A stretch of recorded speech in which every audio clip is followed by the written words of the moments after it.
What's going on, everybody? Welcome back to the channel. We've got a really interesting WNBA matchup tonight with the Atlanta Dream taking on the Indiana Fever, and this is one of those games where the numbers give you a lot to think about.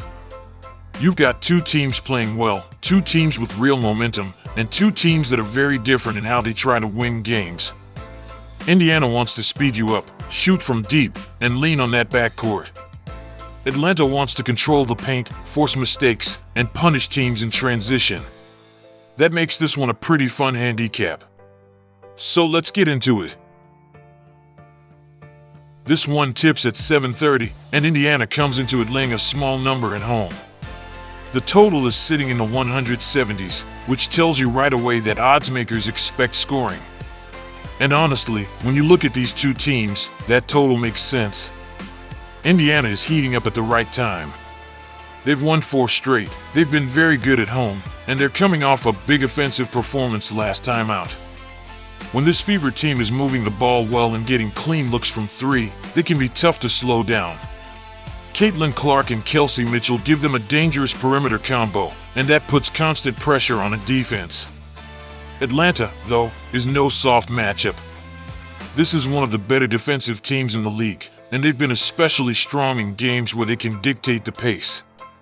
They rebound well, they protect the paint, and they force teams into uncomfortable possessions. That's the foundation of how they win. And that's where this game gets tricky. The biggest edge Indiana has is pretty obvious, the three-point line. The Fever have been one of the best teams in the league at generating threes, and lately they've been even better at converting them. When that shot is falling, Indiana's offense changes completely.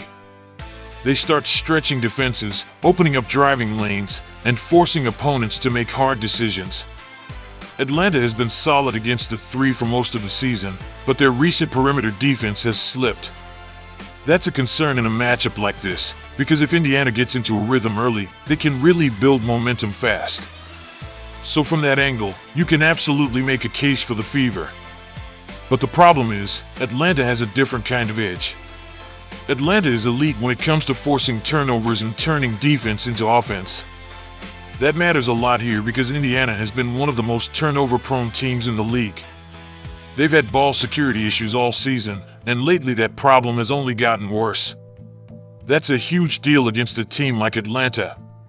If the Dream can get live ball turnovers, they can run. And when they run, they're dangerous.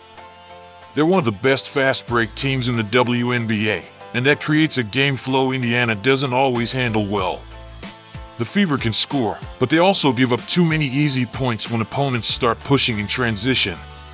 That's why I think Atlanta has a very real path to winning this game outright. Another thing I'm watching here is the paint. Both teams can score inside, but Atlanta has been stronger on the defensive end down low. They do a better job protecting the rim, and they've been more physical on the glass. That matters because Indiana has had some trouble rebounding, especially on the offensive boards and overall.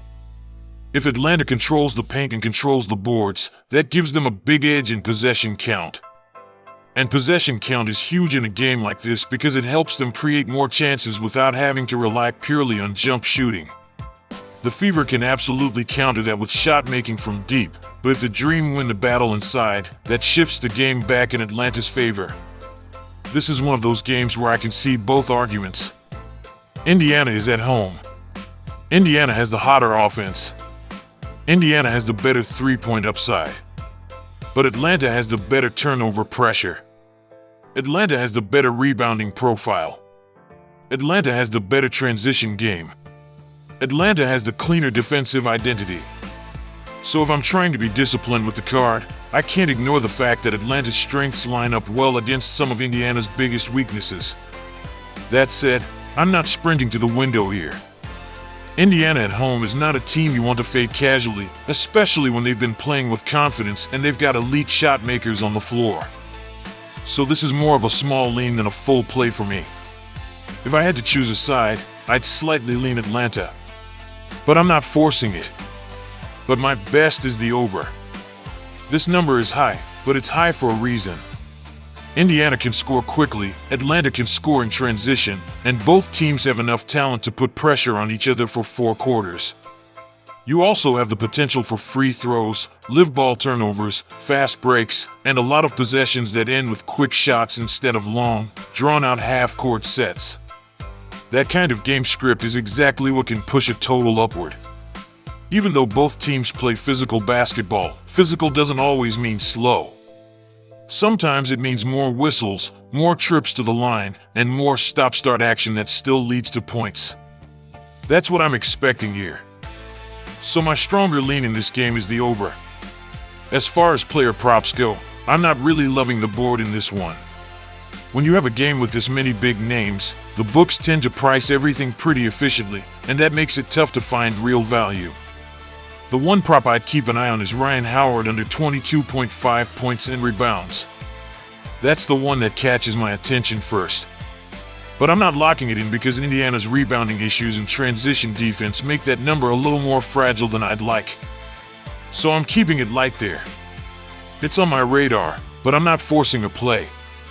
I've got a slight lean to Atlanta on the side, mainly because their defense, rebounding, and ability to force turnovers match up well against some of Indiana's biggest weaknesses. At the same time, I'm not trying to overstate it, because Indiana is still at home, they've got the crowd behind them, and they have the kind of shot making that can flip the game quickly if they get hot from deep. My stronger lean is to the over. Both teams have enough offensive talent to keep pressure on the scoreboard, and this is the type of matchup where a few transition chances, a few turnovers, and a few runs back and forth can really push the pace. Even if the game gets physical, that doesn't automatically mean low scoring. It can also mean more free throws, more stops and starts, and more easy points. The Ryan Howard points and rebounds under is definitely something I'd keep on the radar, but I wouldn't call it a full play. It's the kind of prop that makes sense if you're looking for a smaller angle, but with the way Indiana can struggle on the glass and give up transition looks, I'm not comfortable forcing it as a main bet. This is one of those games where the matchup is competitive enough that I don't want to get too heavy. Indiana has the home court energy and the shooting upside, Atlanta has the defensive edge and the transition pressure, and the total feels like the cleaner place to focus. That's usually the sign to keep the side light, respect the total a little more, and not force a prop just to say you made one. So that's where I'm landing today. If you enjoyed the video, make sure to like, subscribe, and share it with somebody who's betting these games tonight. It helps the channel a lot, and it lets me keep bringing you these daily picks and breakdowns. And I'll catch you in the next one.